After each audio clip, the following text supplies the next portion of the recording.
While it was nice that we saw highs drop back into the upper 80s on Saturday, we had to go right back into the heat to wrap up the weekend the other day and to get the new work week started today. Case in point, we had temperatures pushing into the lower to almost mid 90s with highs around 93 yesterday in Joplin. We dropped back into the lower 70s this morning.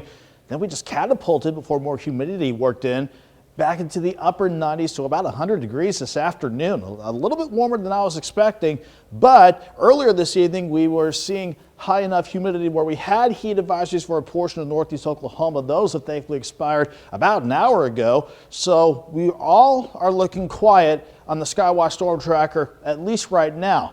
However, I've been keeping an eye on what's been trying to sneak in from the north. You can see this dying band of cloud cover, at least at first impressions, but this is actually hinting at a front that's actually working deeper into the area as we speak. But it's what's coming in behind the front late tonight, going into tomorrow, that we're going to see any slight rain chances that will try to come our way. Here we are at 7th and Range Line. Still looks nice with the last of the setting sun trying to light the sky up.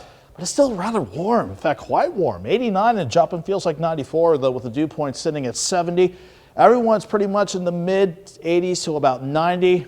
Factor in the humidity, feels like the mid 90s still in some spots, but fortunately we are going to see temperatures drop back into the 70s later on tonight as our cold front rolls on in. You can definitely see with those wind arrows again starting to cross over US 54, the cold front itself. In fact, this is where the front is right now, pushing on through, but we stayed rather warm upstairs throughout the day, so we weren't worried about anything firing up along and ahead of the front. But in the upper levels, along with this passing jet stream, a little bit bundle of energy is going to actually allow for some widely scattered storms to get going, but not for a couple more hours at the very least. Here we are by 10 o'clock.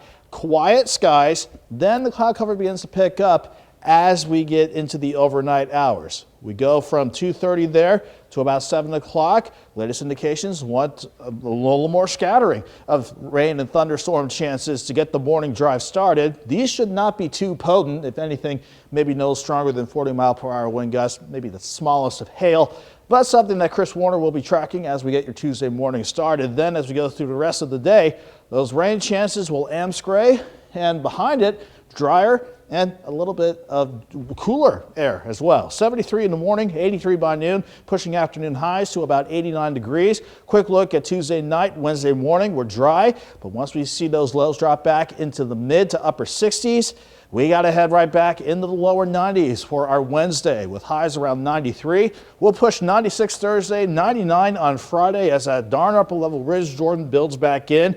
But I'm watching another system by the weekend that could take us from 99 on Saturday to the mid 90s and maybe some more rain chances. So these fronts are trying their best to bring some rain chances our way, and we'll take those along the way, along with any chance to give us some breaks from the heat. Definitely. Water tastes so much better during these temperatures, it seems. Oh, yes, it does. It's important to drink water, too. Nick Kelly, see you in a little bit. Thank you so much.